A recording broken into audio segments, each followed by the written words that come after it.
bom dia a todos. Bom dia. Hoje a gente está encerrando uma sequência de aulas, né, sobre a carta de Filemão.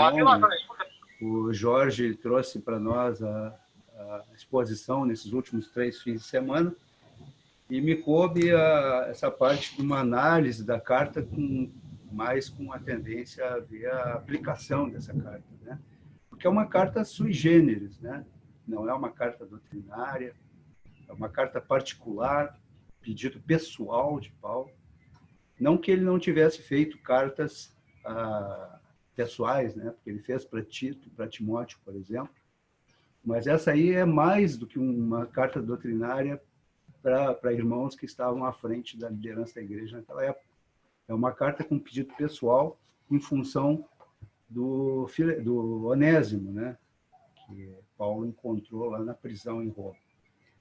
Então, essa carta ela tem toda uma característica especial, porque ela é muito sintética, né? São 25 versículos. E a impressão que me dá é que ela é uma figura, né? Como se tu olhar uma foto, assim, aí tu tem que interpretar aquela foto. E aí tem aquela frase que a gente conhece, né? Uma figura vale por 1000 palavras. Então, ao invés de ter doutrina extensiva na carta, ela tem uma foto de uma atitude de Paulo, né? Paulo não pregando, mas Paulo fazendo, ele dando exemplo. E a gente pode, é isso que a gente quer ver, as impressões digitais de Jesus nessa carta, através da atitude de Paulo, né? Ela é considerada uma síntese do Evangelho. Então, é uma carta pessoal de Paulo, repleta de amor, habilidade, cordialidade, sabedoria no trato. Paulo era uma pessoa letrada, então, muito provavelmente, ele tem aprendido a arte da retórica, né, que era uma das disciplinas acadêmicas da época, né? E a gente nota ali a forma como ele escreve a carta a Filemão, que ela tem quase não, ela tem um estilo de carta de recomendação, um apelo, né? Lógico que Paulo não estava tentando, de forma alguma, manipular Filemão, mas ele estava tentando convencer, né? E a retórica é isso, né? A arte da persuasão, né? Da persuasão no sentido de saber argumentar. Então, não é uma carta doutrinária, mas é uma ilustração da doutrina da salvação em Cristo aplicada a um caso concreto. E é isso que a gente vai explorar aqui em conjunto. E interessante observar, né, a questão de que, primeiro, a honra, né, de poder estar dividindo com vocês esse estudo, né? E lembrando, né, que a gente examina as Escrituras, né, como Jesus falou, porque a gente julga ter nelas a vida eterna. E Jesus falou isso, né, que as Escrituras é que testemunham ao meu respeito. Então, é isso que a gente está procurando aqui hoje, em conjunto, ver Jesus nessa exposição, nessa história, né? E uma outra questão também, né, que lá em Atos, no capítulo 17, quando Lucas está escrevendo, né, a história do início da igreja, da gênese da igreja, ele refere lá uns irmãos que moravam numa cidade chamada Bereia, e ele dá um testemunho lá dos bereanos que ficou para a história, né, que eles eram mais nobres, né, porque eles receberam a mensagem com grande interesse e examinavam todos os dias as Escrituras para ver se tudo era assim mesmo. Então, partindo direto para o nosso estudo, né? Então, nosso bem-vindo aí aos nobres irmãos e irmãs aí que estão seguindo o exemplo dos bereanos, aí, examinando as Escrituras, e é para isso que a nossa escola bíblica tem esse objetivo, né? Então, a revelação de Deus para a humanidade ela é intensamente pessoal. Isso é algo que passa muito na carta a Filemão em favor de Onésimo, né? Deus se importa com as tribulações e provações de pessoas comuns. No caso, um escravo foragido em Roma no ano 60. Gente, naquela época, direitos humanos provavelmente ia ser tratado como ficção científica, né? E Paulo se importando com um escravo fugitivo. Uma outra questão que passa nessa carta muito profundamente é que Deus age de forma maravilhosa, né? E ele se revela em situações que não são coincidência. e nem sorte. Então, essa carta ela tem, só sintetizando aqui tudo que o Jorge já trouxe para nós nas últimas aulas, nós estamos falando de um contexto aí dentro do Império Romano, né? A cidade de Roma, na época o centro da sociedade daquela época, era a cidade mais importante, e Colossos, que era uma cidade, se alguém procurar lá no mapa, vai encontrar só as ruínas, né? A cidade de Colossos, ou Colossas, né? Há mudanças aí de grafia. Mas isso fica lá na Turquia, naquela região mais oeste da Turquia, ali perto da Grécia, né? Nós estamos falando de 60 anos depois de Cristo. Então, nós estamos 1960 anos depois, nos debruçando sobre uma carta pessoal. Então, só isso aí já deveria aguçar a nossa curiosidade, né? Então, tem 3 personagens principais nessa carta. Filemon, que era um membro da igreja de Colossos, uma pessoa que tinha sido ganha por Paulo, muito provavelmente numa cidade próxima, ali em Éfeso, que Paulo ficou lá, né? Paulo nunca visitou a cidade de Colossos, pelo menos não há registro disso, mas ele pregou lá e provavelmente Filemon se converteu naquela oportunidade. E, voltando para a cidade de Colossos, ele abrigava ali na casa dele uma igreja, né? E ele era senhor de escravos, uma pessoa que na época devia ter uma situação econômica um pouco mais favorecida, que ter escravo era uma questão cara, né? A pessoa tinha que ter patrimônio para sustentar isso. O Onésimo, que é um dos escravos de Filemon, ou escravos de Filemon, isso a história não conta, e ele foge, né? Foge e acaba se encontrando com Paulo em Roma e é levado a Cristo por Paulo. E o Paulo, a outra personagem, que a gente vai passar rapidamente aí para falar um pouco, né? Porque às vezes a gente vai, o apóstolo Paulo, mas quem é Paulo, né? E Paulo, apóstolo de Cristo, então, é a pessoa que intercede por Onésimo junto a Filemon através dessa carta. Então, sintetizando rapidamente, né? O Onésimo foge de Colossos, causa prejuízo a Filemon. Não vamos entrar muito na questão de que prejuízo foi esse, né? Mas só para vocês terem uma ideia, né? Na antiga Roma, a instituição da escravatura era algo, na verdade, no mundo antigo como um todo, né? Era algo muito forte, tá? Se estima que em Roma, só na península ali da Itália, 40% da população era escrava. Então, nós estamos falando aí de, no mínimo, aí uns 2 milhões, 2 a 3 milhões de pessoas eram escravos, né? Em Roma, né? No Império Romano, chegava a 5 milhões de pessoas ali em toda aquela região ali do Mediterrâneo. E os escravos, muito em função das guerras de Roma, né? Na verdade, pelo direito romano, uma pessoa podia ser escrava até por dívida, tá? Mas, só para vocês terem uma ideia, as legiões romanas iam dominando ali aquela região toda, e atrás das legiões iam o quê? Os comerciantes de escravos. Então, à medida que as legiões lá tomavam conta de uma determinada região, os mercadores de escravos já começavam a mandar mão de obra lá para trabalhar, principalmente agricultura, minas, né? E escravos domésticos. Então, pessoas que eram letradas, por exemplo, podiam ser escravos professores, escravo músico, escravo contador, escravo mesmo indo para a arena lá para lutar com as feras, lá para divertir, né, a população, segundo a cultura da época lá. E a gente tem relatos aí na história de que havia, por exemplo, quando Augusto, né, César Augusto invadiu a Gália, ele chegou a levar 150 mil escravos para Roma, só para vocês terem uma ideia. Tá? Chegava a ponto de cidades onde havia mercado de escravos, tu ter comércio de 10 mil escravos por dia. Então, a escravatura era algo muito forte. E a gente vai observar também que no Novo Testamento a escravatura ela não é atacada frontalmente como regime social, vínculo, né? A mensagem de Jesus ela vai muito mais a fundo. Em vez de bater de frente, causando rebeliões e derramamento de sangue, ela muda o coração das pessoas, né? Paulo fala na questão da igualdade de senhores e de escravos, mudando o coração das pessoas, né? E isso, sim, provocou praticamente a diminuição e quase que em termos institucionais, a extinção da escravatura como se tinha naquela época. Então, uma outra coisa importante para a gente entender esse contexto é o que era essa dívida que Paulo fala na carta a Filemon, né? Quanto é que custava um escravo na época? Então, fui a campo, aí, fiz uma pesquisa e cheguei aí a uma análise de preço. O que era o preço de um escravo na época? Era de, no mínimo, 500 salários diários de um trabalhador. Isso aí é 500 denários.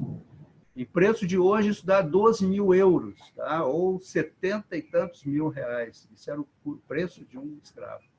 Tá? Há fontes históricas que falam que o preço de um escravo podia chegar até a valores bem maiores, 60 mil ou 600 mil denários. Eu acho um pouco exagerado, mas esse é um valor que muito provavelmente andava por esse valor aí. Então, Onésimo tenta escapar de Filemon, viaja para Roma, muito provavelmente porque ele tentou se diluir lá naquele burburinho que era Roma, um grande centro urbano.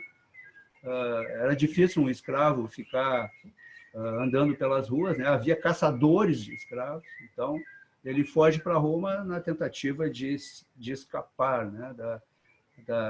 Do próprio direito que Filemon tinha de mandar prender Filemon e castigar Filemon, né? O próprio direito romano dizia que se alguém achasse um escravo, ele tinha que devolver para o dono, para o senhor de escravo, sob pena de ele assumir o prejuízo pelos dias não trabalhados e pelo prejuízo financeiro que ele tinha trazido. Então, estamos aí nesse cenário. Filemon está em Roma, Onésimo está em Roma, encontra Paulo, e Paulo, muito provavelmente Filemon já conhecia indiretamente Paulo, né? Porque Filemon deveria ter falado da conversão dele, ter citado Paulo. Paulo é uma personalidade dentro da igreja muito conhecida. E aí o encontro de Onésimo com Paulo ocorre, e Paulo leva Onésimo a Jesus. E esse fato, né? Paulo, mesmo preso em Roma, ele intercede por Onésimo e se oferece para assumir o prejuízo. Aí essa questão, né? Quando Paulo diz assim, se tu tem se ele te deve alguma coisa, bota na minha conta, né? Paulo fala isso para Filemon. E isso nos traz uma analogia muito forte com a questão da doutrina da imputação, né? O fato de que em Cristo, né, as nossas dívidas são pagas por Jesus, né? Jesus diz para quem quiser ouvir, né, ou mesmo diante do acusador, bota na minha conta, né? Jesus carrega as nossas dívidas e paga elas, né? Então, Paulo, mesmo preso em Roma, intercede por Onésimo e se oferece para ressarcir o prejuízo. Quem é Paulo nessa história, né? Paulo aí, essa pessoa sensível, né? Amorosa, preocupada, responsável, né? A gente vai ver que essa carta de Filemon, ela foi escrita especialmente, né? Provavelmente Filemon levou essa carta em mãos lá para a cidade de Colossos, porque junto com essa carta de Filemon foi a carta aos Colossenses, né? Pela mão de um irmão, um líder da igreja também, um missionário, né? O Tíquico. Então, a gente depois vai entrar nesse detalhe. O Tíquico e o Onésimo voltam para Colossos, né? E Paulo deixa na mão de Onésimo, provavelmente, levar essa carta. Essa pessoa, né, com essa dedicação e essa preocupação pelo bem-estar, tanto de Filemon quanto de Onésimo, né? Porque o tema central dessa carta é perdão e reconciliação, isso é importante destacar. Essa pessoa que fala em perdão e reconciliação, se esforça para restaurar essa relação entre Onésimo e Filemon, era o mesmo Paulo, que lá no início do livro de Atos, era a pessoa que estava atrás dos cristãos, tentando matar, buscando cartas, né? Paulo se converte, né, como um fariseu, né, radical, sanguinário, zeloso. Não que ele era uma pessoa de instinto criminoso, mas ele tinha esse zelo pela lei, pela Torá, a ponto de sair matando pessoas por causa do que ele entendia como sendo o certo. Então, era um fariseu né, que está indo para Damasco com cartas para mandar prender os cristãos, né, lá pelo ano 40, né, ou seja, nós estamos falando de uns 20 anos antes do que acontece aí nessa carta. E ele se converte e é completamente transformado, né? Então, esse fariseu, né, que depois ele diz, né, ele diz lá nas cartas dele, né, que ele era o principal dos pecadores, né, ele é transformado e tem uma visão completamente diferente, né, de como é que as coisas são, né? Então, na carta a Filemon, a gente vê Paulo intercedendo por um escravo foragido, provavelmente um gentil, né, e atuando como fiador, né? Ele se coloca, ele não só se compadece de Onésimo, né, através da carta, ele poderia simplesmente ter mandado só a carta, pedindo que Filemon recebesse Onésimo de volta, mas não. Paulo aqui, ele se coloca como fiador, né? Ele diz, olha, se ele te deve alguma coisa, lança na minha conta. Então, vamos pensar, né, que Paulo, aquele fariseu radical, agora ele está preocupado com a situação de dois gentios, sendo que um é um escravo foragido. Na época, isso era assim, ó, era um excluído da sociedade, era um marginal, vamos dizer assim. Tá? O que isso tem a ver conosco, né? E aí, entrando direto na questão da aplicação. A fuga de Onésimo, ela tem muito da fuga do homem, né? A fuga... Martinho Lutero faz esse comentário num dos livros dele, né, que todos nós somos onésimos de Deus. Todos nós fugimos, né? O homem no estado natural, ele está em fuga, ele é uma pessoa que está se escondendo, né? Como Adão lá no Jardim do Éden, né?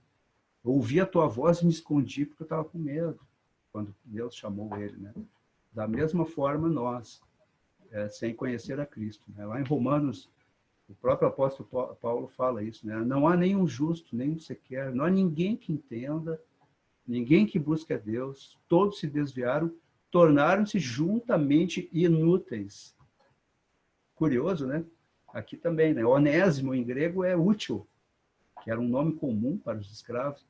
E aqui essa coincidência, né? Quando Paulo fala em Roma, quando Paulo fala para os romanos, manda a carta para os romanos, ele também refere, né, que as pessoas sem Deus também são inúteis, né? Não há ninguém que faça o bem e não há nenhum sequer. Aqui, com relação à questão da utilidade, um detalhe, assim, até pedindo alguma licença poética aí, Onésimo significa útil, né? E ele faz um jogo de palavras no momento ali na carta, entre ser inútil, que ele era inútil, agora ele vai ser útil para ti, Filemon, ele fala. Mas interessante que o que significa Filemon, né? A palavra Filemon. Filemon, em grego, significa carinhoso, aquele que ama, né? Então, a licença poética que eu peço é no sentido de que Paulo aqui está juntando o que é útil ao que é afetuoso, né? Só afeto pode não ser uma coisa muito útil, né? Só utilidade também pode ser algo impessoal. Então, Paulo aqui está reconciliando duas grandezas importantes na vida de um cristão, né? Ser útil e ser afetuoso. Interessante isso. Então, com relação à fuga, né? O homem natural, ele está nessa condição, né? Lá que Isaías fala, ai daquele que contende com o seu Criador, porque tu está te revoltando contra aquele único que pode fazer com que a tua vida tenha algum sentido. Então, numa vida de fuga, todos nós somos ou já fomos fugitivos, né, em rebelião contra Deus. A nossa culpa era grande, a pena severa, assim como para Onésimo. Onésimo podia ser até morto, né, por ter fugido, ser castigado fisicamente, né? E assim como Onésimo, no início da história, viver com culpa leva uma vida nas sombras, né, ou nas trevas, fugindo de uma sentença que está perseguindo ele, né?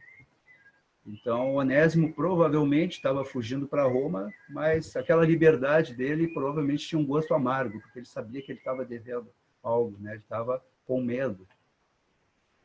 E onde é que isso se aplica a nós e a nossa vida espiritual? Jesus fala isso lá em João 8,34. Em verdade vos digo que todo aquele que comete pecado é escravo do pecado. Da mesma forma, Onésimo tinha consciência da sua dívida por ter se rebelado, né, abertamente, fugido, daquela relação que ele tinha de obrigação para com Filemon. E aqui uma questão, né? Alguém podia dizer, mas todo escravo tem o direito de fugir, né? Ele foi escravizado, de repente ele foi preso por uma guerra. Mas acontece que a escravidão que a gente está falando aqui não é a escravidão que a gente conhece mais recentemente na história das Américas, né? Da colonização das Américas. A vida de escravo na Roma Antiga, ela podia ser melhor do que um cidadão livre. A opção naquela época, que não tinha previdência, não tinha assistência social, não tinha nada, né? Então, uma pessoa que tinha condição de escravo doméstico, por exemplo, além de ele poder gerir o seu dinheiro, pode parecer um paradoxo, mas um escravo, na época, podia ter condições de juntar dinheiro, se o dono permitisse, e ele comprar a sua liberdade, né?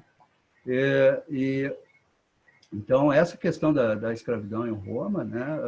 Às vezes um cidadão livre, por exemplo, um cidadão livre que morava numa colônia, numa região rural, e que tinha que trabalhar para os donos da terra, ele podia estar numa condição pior do que um escravo. Então, a opção do escravo, às vezes, eu vou me tornar livre, sim, mas ele vai rolar pela rua, vai ter que mendigar. Então, às vezes, essa relação, já que naquela época não tinha CLT, né, meus irmãos, os regimes de trabalho têm um pouco mais de 150 anos. Né? Nós estamos falando de 1960 anos atrás. Tá? Com todos os problemas éticos que envolvem a escravidão, a gente sabe, como eu já falei, né? A mensagem de Jesus, ela mexe no coração do homem, né? Para mudar o coração dele. Né? Então, à medida que os senhores e escravos se viam como iguais, pessoas iguais diante de Deus, essa questão da coisificação das pessoas, ela cai por terra, né? Mas hoje, nós, pessoas, século XXI, 2020, nós podemos perguntar, mas que dívida é essa? Que culpa é essa que eu tenho, né? Como assim que eu sou escravo do pecado? Paulo nos fala isso, lá em Romanos 3:23. Todos pecaram e todos estão destituídos da glória de Deus. Somos indesculpáveis em nossa rebelião e cegueira espiritual. Sem arrependimento e perdão de Deus, o homem vai vagar pela existência, vai estar apartado de Deus, de uma vida com significado e propósito. Pode-se discordar, né? Uma pessoa pode discordar e querer contra-argumentar, mas a sugestão que a gente pode dar é leia o jornal do dia, né? Hoje os jornais quase não estão mais impressos, mas abre um site de notícia e tu vai ver as consequências disso, né? Nós fomos criados por Deus e sem Ele não há futuro. Essa é a mensagem central do Evangelho, né? Há caminho que parece certo ao homem, mas no final conduz à morte. E Jesus nos diz isso lá em Mateus 24, o céu e a terra passarão, mas as minhas palavras jamais passarão. Então, essa é a condição do homem no seu estado natural. Ele está, como se diz, né, dando soco em ponta de faca. E nesse contexto angustiante, né, nós vemos aí um final feliz, porque essa carta é uma carta feliz, né? Tanto é que ela foi guardada no cânon.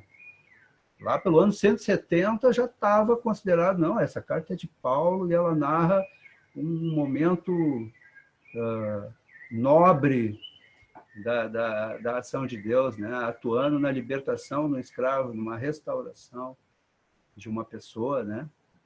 E então não é à toa, né, que Deus fez o Espírito Santo, né, que formou a Bíblia, né? O mesmo Deus que preserva o universo todo como ele está, é o mesmo Deus que preserva a Bíblia, né? Não há diferença entre essas coisas. E Deus demonstra o seu amor por nós, porque Cristo morreu em nosso favor quando ainda éramos pecadores. Ou seja, Deus já tinha providenciado. Paulo estava lá em Roma, dando testemunho de fidelidade, mas também atuando, no caso pontual aqui, da salvação de Onésimo. Mas o que Onésimo, né? Uma pessoa que estava devendo para Filemon, indo contra a lei da época, é uma pessoa completamente atrapalhada, né? Mas aí que vem a passagem de Marcos lá, que Jesus nos fala, eu não vim para chamar justos, eu vim para chamar pecadores. E a ação de Deus, né, a ação ativa de Deus, que isso corresponde à busca de Deus por cada um de nós, ela está explicada, né, demonstrada, lá na parábola da ovelha perdida, né? Quando Jesus nos conta que qual de vocês que possuindo 100 ovelhas e perdendo uma, não deixa as 99 no campo e vai atrás da ovelha perdida até encontrá-la? E quando a encontra, coloca alegremente sobre os ombros e vai para casa. O Onésimo era, nesse caso, a centésima, e que Jesus foi atrás, né? E aí estão as impressões digitais de Jesus nessa carta, né? Usando o Paulo para restaurar Onésimo. E a gente sabe depois, mais por tradição, tá? Porque isso a Bíblia não fala, que Onésimo, depois de restaurado, muito provavelmente foi liberto, que Paulo pede, né? Eu sei que tu vai não só perdoar a dívida do Onésimo, como tu vai fazer muito mais. Então, Paulo estava já dando uma deixa para Filemon, né? Sem obrigar Filemon. Isso é uma coisa importante. Paulo não usou de autoridade apostólica, estou te mandando, não. Paulo apela, né? Falando, dando graças pela vida do Filemon, que ele reanimava os santos. Então, assim, ó, falando de Filemon e agradecendo por ele, e depois apela, né, para o Filemon, no sentido de, Filemon, tu sendo cristão, tu não somente tem que perdoar, como tratar ele como um irmão. Então, a gente vê aqui que realmente é revolucionária a mensagem de Jesus, né? Nós estamos falando do ano 60, gente, depois de Cristo, né? E Onésimo, a gente sabe por tradição que muito provavelmente depois atuou como missionário, tem versões que falam até que ele foi bispo na cidade de Éfeso, substituindo Timóteo. Então, realmente, Deus tinha um plano para essa centésima ovelha, né? E foi atrás dela lá em Roma, né? No meio dessa confusão que ele armou. Então, Paulo se encontrando com Onésimo, acontece algo maravilhoso, né? Onésimo é restaurado, né? Ele se converte a Jesus. Paulo leva ele a Jesus.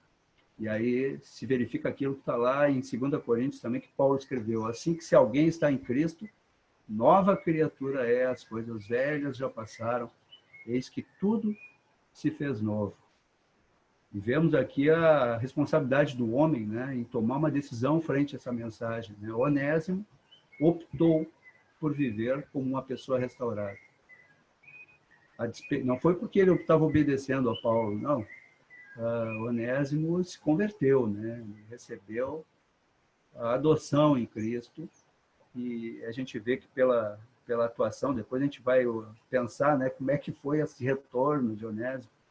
Mas, a despeito daquelas circunstâncias, ele provavelmente não estava nem um pouco feliz, né, perdido lá em Roma, encontra Paulo, tem esse débito com o Filemon, deixou tudo, um monte de ponta solta no passado dele. E, a despeito dessas circunstâncias em que ele se encontrava, né, ele optou, né, se converteu. E Deus o restaurou. E isso é uma prova, gente, de que não tem vida irrecuperável para Deus. Isso é uma outra mensagem que surge dessa carta. Não há vida irrecuperável para Deus. Da mesma forma, hoje, nós, pessoas do século XXI, nós também podemos optar entre ser um fugitivo ou ser uma pessoa restaurada, recebida na família de Deus, né? Deus está nos dando a opção diariamente, né? Hoje é o dia da salvação, né? Assim que a palavra fala, né? E interessante o papel de Paulo aqui, né? Porque ele também nos traz a figura do intercessor, né? Do mediador, né? Que Jesus é o nosso mediador, né? Lá em Romanos 8:34 diz isso, né? Cristo Jesus morreu por nós, ressuscitou, está à direita de Deus e também intercede por nós. O apóstolo João também no Evangelho diz assim, temos um intercessor, eu acho que é a carta 1 João, acho que eu botei errada a referência, 1 João 2:1. Temos um intercessor junto ao Pai, Jesus Cristo, o justo. Hebreus também, o escritor de Hebreus, refere lá em 7:25, capítulo 7, verso 25, que ele, Jesus, vive sempre para interceder por eles. E, por fim, né, uma mensagem, uma referência em Timóteo, 1 Timóteo 2:5, pois há um só Deus e um só mediador entre Deus e os homens, o homem Cristo Jesus. Então, Paulo atuou como um advogado, colocando-se como mediador entre Onésimo e Filemon, da mesma forma que Jesus se colocou como nosso mediador junto ao Pai, né? E aí vem uma questão também de exemplo, né? Nós que conhecemos a mensagem da reconciliação e do papel de Jesus como nosso Salvador, né? Isso a gente tem que reproduzir, né, gente? E aí a gente vê, ao buscarmos a reconciliação entre pessoas, ou de pessoas com Deus, estamos seguindo aquilo que Jesus falou no Sermão do Monte. Ele fala lá que bem-aventurados os pacificadores, pois seremos chamados filhos de Deus. E aí nós vamos estar fazendo uma coisa muito importante, que é imitar a Deus, né? Imitando a Deus porque o amamos, né? O filho que ama seu pai busca imitá-lo, né? E Paulo nos dá esse exemplo, ele demonstra isso ao dedicar-se a mediar a situação, uma aplicação prática do Evangelho. Paulo fala isso lá em Efésios, né, no capítulo 5, verso 1. Portanto, sejam imitadores de Deus como filhos amados. Ao mesmo tempo, também, uma outra aplicação é a questão da dívida, né? Paulo se dispôs a pagar a dívida de Onésimo. E isso é referido nessa carta de Colossenses, que quem levou em mãos essa carta de Colossenses foi o nosso irmão Tíquico. Vocês imaginem Onésimo e Tíquico. Se Onésimo voltasse sozinho, ele tinha o risco até de ser preso por algum caçador de escravos, né? Mas Paulo, com a sabedoria, né, a aplicação prática do conhecimento, ele envia o Tíquico. Tíquico leva a carta para Colossenses, Onésimo leva a carta para Filemão, e vocês podem imaginar eles andando aqueles quase 2.000 quilômetros até Colossos. Eu acho que o Onésimo, às vezes, ficava pensando, será que eu estou fazendo certo? Como é que vai ser, né? Aí ele só olhava para o lado, Tique, o que tu acha? Vamos orar. Eles devem ter passado esses 2.000 quilômetros conversando, trocando ideias, se reforçando nessa decisão de Onésimo, né? E Paulo, então, nos refere nessa carta aos Colossenses, que quando nós estávamos mortos em pecados, Deus nos vivificou com Cristo, nos perdoou todas as transgressões e cancelou a escrita de dívida. Ele a removeu, pregando-a na cruz. Então, Jesus vem ao mundo, salvou os pecadores e se dispõe a pagar as nossas dívidas para com Deus. Esse cerne, esse princípio do Evangelho, esse núcleo do Evangelho, Paulo compreendeu tão bem que ele reproduz isso na vida dele. Então, Paulo, seguindo o exemplo de Jesus, dispôs-se a pagar a dívida de Onésimo. Aqui vários versículos que falam dessa referência, né? Deus em Cristo, lá em Coríntios, né? Estava reconciliando consigo mesmo o mundo, não levando em conta os pecados dos homens. E João, lá em 1 João, que Jesus é a propiciação pelos nossos pecados, e não somente pelos nossos, mas também pelos de todo o mundo. E por fim, João também, em 1 João, na carta de 1 João, ele fala, filhinhos, eu lhes escrevo porque os seus pecados foram perdoados graças ao nome de Jesus. Então, essa dívida em Jesus, ela é paga. Mas o que eu preciso fazer para receber esse perdão, né? Nada. Paulo não pede nada em troca, e Jesus também não pede nada em troca. Isso é graça. Essa é a doutrina da graça, gente. É um favor sem merecimento, não é por obras, né? A definição de graça, né? Favor imerecido ou amor de Deus em ação. E Jesus é a própria manifestação da graça e da verdade de Deus, né? Jesus é a verdade de Deus. Então, Romanos 3:24, Paulo nos diz, né? Nós somos justificados gratuitamente por sua graça, por meio da redenção que há em Cristo. E também aos Efésios, Paulo fala que, todavia, Deus, que é rico em misericórdia, pelo grande amor com que nos amou, deu-nos vida juntamente com Cristo, quando ainda estávamos mortos em transgressões. Pela graça, vocês são salvos, pois vocês são salvos pela graça por meio da fé. Isso não vem de vocês, é dom de Deus. Então, Paulo não pediu nada em troca. Inclusive, Paulo se mostra assim, muito desprendido, né? Porque tu imagina, ele está preso. Está precisando de ajuda, né? Onde é que a gente acha que ele pode ter conseguido pena, tinta, pergaminho, papiro para escrever? Não tinha livraria, gente. Não tinha papelaria na época, né? Não tinha Calunga, Zafari ou algo do tipo. Ele teve que pedir para alguém conseguir isso. Imagina ele... Gente, me consigam pena, tinta e pergaminho, porque eu preciso escrever uma carta para ajudar o Onésimo.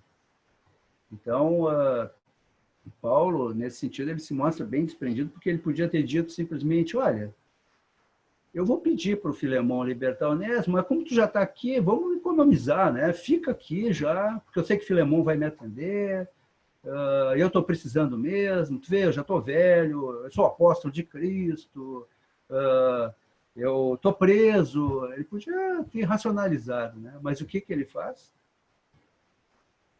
Ele manda de volta o Onésimo. Ele deixa essa decisão para Filemão. Isso mostra o altruísmo de Paulo, né? Paulo não só fala, ele faz. Isso é uma coisa importante, né, da gente perceber. O Onésimo, o que ele tinha para oferecer? Nada, né? Assim como ele só tinha para oferecer desculpas, pedindo de perdão. Então, assim como ele não tem nada a oferecer, nós, né, como pecadores, o que nós vamos oferecer para Deus? Davi nos fala lá no Salmo 49, né? Nenhum homem pode redimir seu irmão ou pagar a Deus o preço de sua vida. O resgate de uma vida não tem preço, não há pagamento que o livre. E o que Deus fala para nós lá em Isaías a respeito de qualquer obra que a gente possa fazer? Trapo de imundícia. É isso que Deus nos fala lá em Isaías 64. Né? Em Isaías 64 diz assim, somos como um impuro, todos nós. Todos os nossos atos de justiça são como trapo imundo.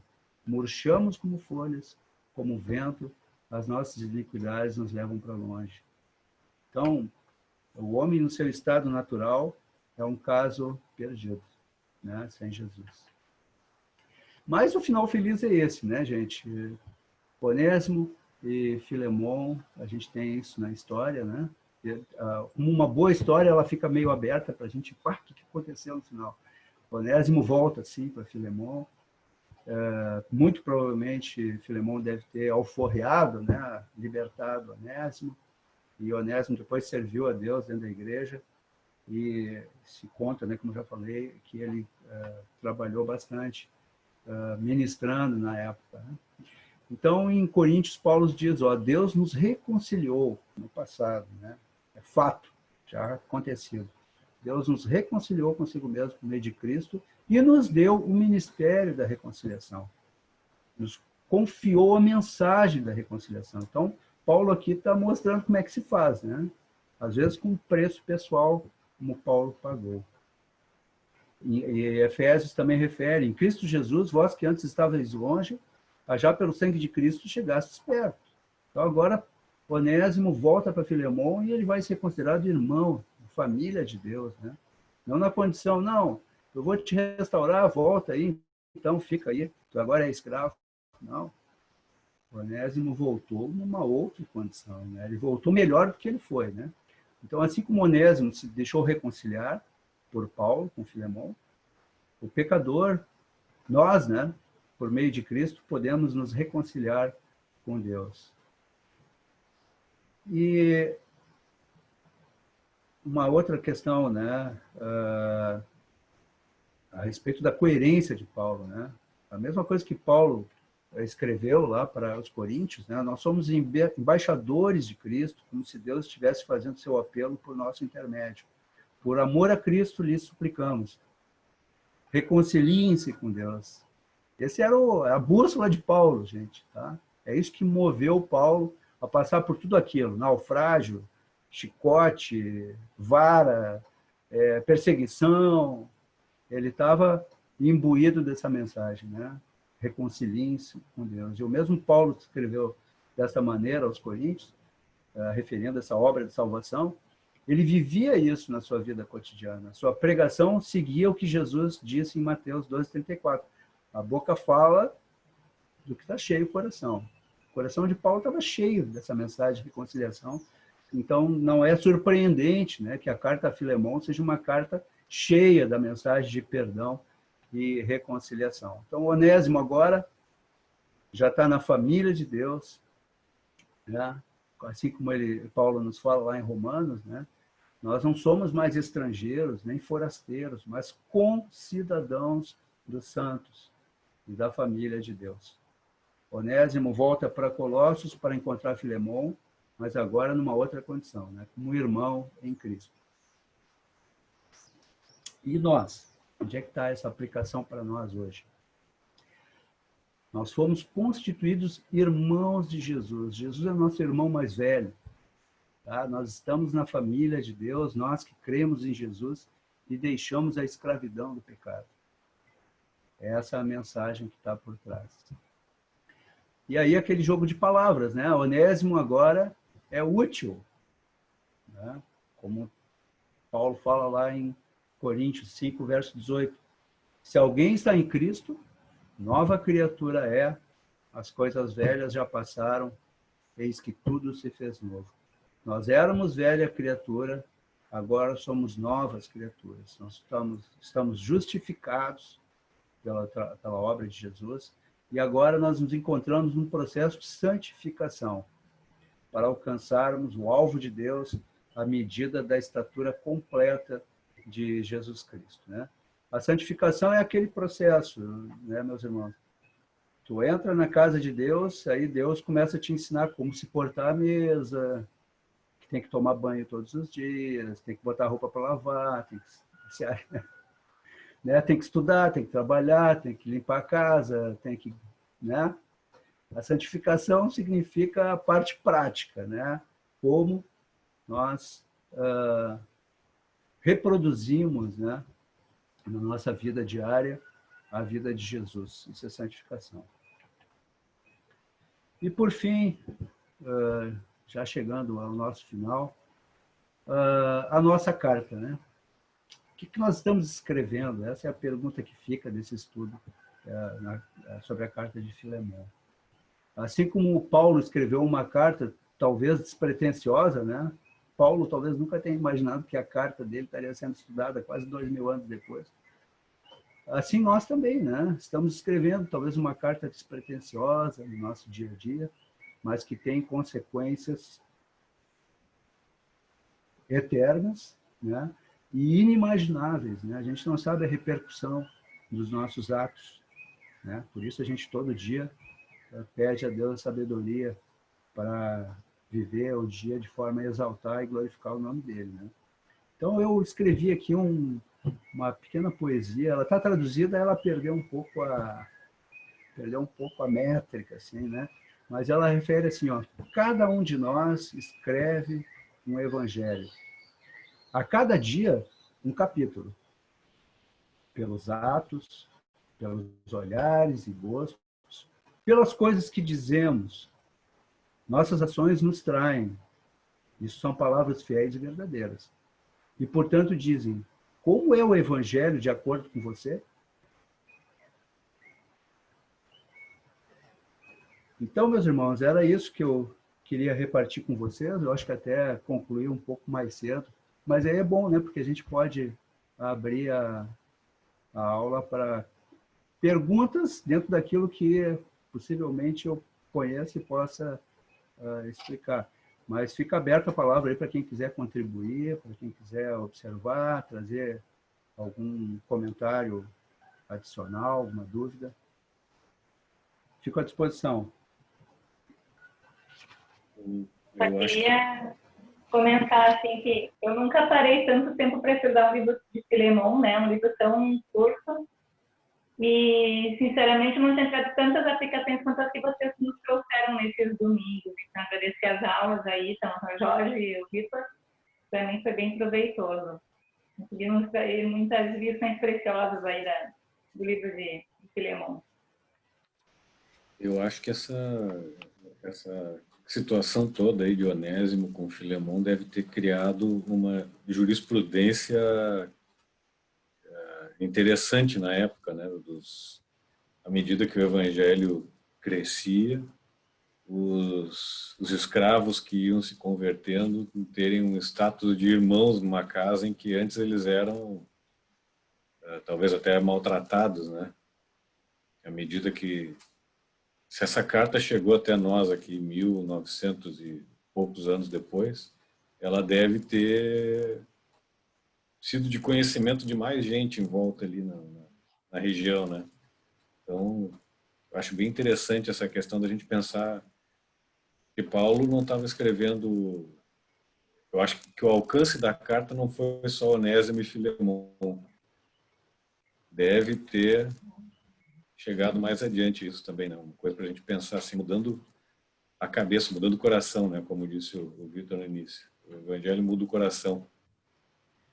Perfeito, André. Sabe, a primeira questão que me chamou a atenção também, essa carta era pessoal a Filemão, né? Mas como é que ela foi parar na Bíblia e hoje todo mundo lê? É que provavelmente Filemão compartilhou aquilo, né? Deve ter libertado, libertou Onésimo, com certeza. E essa carta foi enviada para outras pessoas, né? Até porque ela tratava de um tema que Paulo trata em várias cartas, né?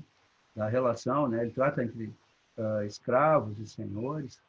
E realmente, assim, esse tema da escravidão, quando a gente vê, o direito romano, ele tinha algumas... se a gente for observar o direito romano, ele tem uma restrição bem forte, né? Para quem não era um cidadão de Roma, não tinha todos os status, né? Para ser cidadão, a pessoa tinha que ter 3 status, só para ter uma ideia, né? Ele tinha que ter um status família, status de liberdade e status de cidadão, de civil, né? Então, era uma condição bem complicada. Tanto é que Paulo fala, né? Eu adquiri, né? Eu nasci em Tarso, então sou cidadão romano. Eu acho que era o centurião, disse, mas eu adquiri por grande soma de dinheiro. Então, era uma coisa complicada ser um cidadão romano. E a questão da escravidão, no início, sim, né? Por exemplo, a revolta de Espartacus foi antes de Cristo, né? A gente sabe que aqueles escravos que se revoltaram foram massacrados, né? E foram todos crucificados, né? Então, a Via Ápia, aquela estrada lá tinha cruz de escravo ao longo da Via Ápia. Mas à medida que o evangelho foi impactando, exatamente como tu mencionaste, André, foi impactando o coração das pessoas, né? A razão das pessoas tratarem os outros como objeto foi caindo por terra, né? E isso hoje em dia é a mesma coisa, né? Tratar os outros como objeto não é uma prerrogativa da escravidão, né? O ser humano hoje, no século XXI, precisa também reconhecer, né, que há outras formas de coisificação das pessoas e que só o Evangelho pode tratar, né?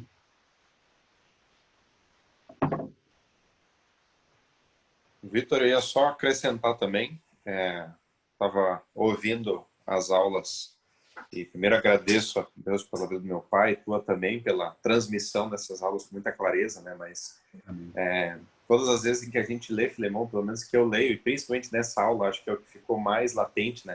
A gente sempre se encara como Filemão, né? Como tendo que ser Filemão, falar, puxa, eu tenho que perdoar as pessoas, e no fim a gente descobre que nós somos o Onésimo, né? Nós sempre fomos ele desde o princípio e a gente foi perdoado já, né? Qualquer ação que nós fizemos ainda é muito inferior ao perdão que a gente recebeu, né? Então, acho que isso para mim fica mais latente, né? A gente, até na nossa forma de ler o texto, a gente já tem o nosso orgulho predisposto, assim, pelo menos meu, né? Dizendo assim, puxa, eu tenho que perdoar as pessoas difíceis realmente, como se eu fosse fácil e que não tive custo nenhum para que Cristo pudesse comprar, né? Então, acho que isso e ficou muito latente nessa aula, né? Então, acho que é muito profundo isso. É a hashtag Todos Somos Onésimo. Eu estava lendo também nas leituras que eu fiz para preparar a aula a respeito de como é que a escravatura foi se desenvolvendo em Roma, né? Aí descobri que tinha um decreto do ano 20, então nós estamos falando de 40 anos antes dessa carta a Filemão, em que um decreto do Senado romano dizia que os escravos também tinham direito a entrar na justiça. Olha só, eles tinham acesso ao judiciário da época, no Fórum Romano, né, para questionar coisas em relação ao seu senhor, que antes nem isso eles tinham. Lógico que isso aí era uma lei que talvez não tivesse muita aplicação prática no dia a dia, né? Porque qual é o escravo que ia ter condições de entrar? Talvez um escravo mais favorecido lá do mar. Mas, em geral, por exemplo, a gente sabe que os escravos que trabalhavam em minas, para pegar sal, por exemplo, sal na época era tirado de mina, né? E ainda hoje né? Mas aqui no Brasil, no caso, que a gente tem esse oceano todo, não. Mas lá, sim, aí o que os escravos acabavam morrendo, trabalhando dentro de mina até se exaurir, né? Agora, existia também escravos que eram letrados, né? Quando as legiões pegavam os escravos e traziam, tinham escravos que sabiam ler, sabiam escrever, e aí eram utilizados como professores, como músicos. Né? Então, há uma variação assim de escravo para escravo. Né? Tinha uns que realmente tinham uma sorte, não de mal a pior, pelo tipo de trabalho, né? Mas outros tinham. Então, os decretos ficavam lá no papel, né, que ele tinha esse direito, mas nem todos podiam utilizar. Mas é isso, irmãos. Eu não sei se alguém tem mais alguma pergunta, uma contribuição. Agradeço a atenção de todos. E a gente podia orar, né? Eu acho que eu acabei entrando no tema diretamente. E a gente podia orar para encerrar. Não sei se tem mais, alguém mais tem alguma observação? Eu gostaria de falar algo. Nas aulas, a gente sempre colocou desafios pessoais. E eu quero dizer para vocês que eu fui instigado pessoalmente a colocar em prática esses desafios em todas as semanas. Chamou muita atenção as oportunidades que apareceram e que eu não podia fugir, tinha que fazer. E eu sou muito grato a Deus por todo esse período que a gente esteve estudando junto, essa carta muito prática, pouca teoria e muita prática. Verdade, Jorge. Vamos ter uma palavra de oração, então? Nosso Pai, te agradecemos, Senhor, pelo teu amor, pela tua graça e pela tua demonstração prática do teu amor por nós, porque tu deste teu Filho unigênito para que todo aquele que nele crê não pereça, mas tenha a vida eterna. Obrigado, Senhor, porque essa mensagem nos alcançou. Obrigado, Senhor, por essa fidelidade dos irmãos do passado. Pedimos que essa fidelidade seja também encontrada em nós, Pai.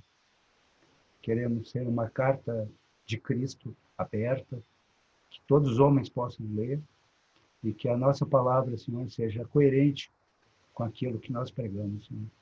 Pedimos a tua orientação, a sabedoria.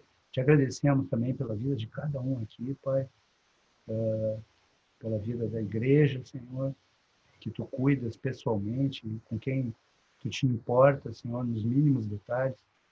Pedimos agora, Senhor, que nos abençoe nesse dia, no decorrer desse dia, no culto que teremos agora em seguida.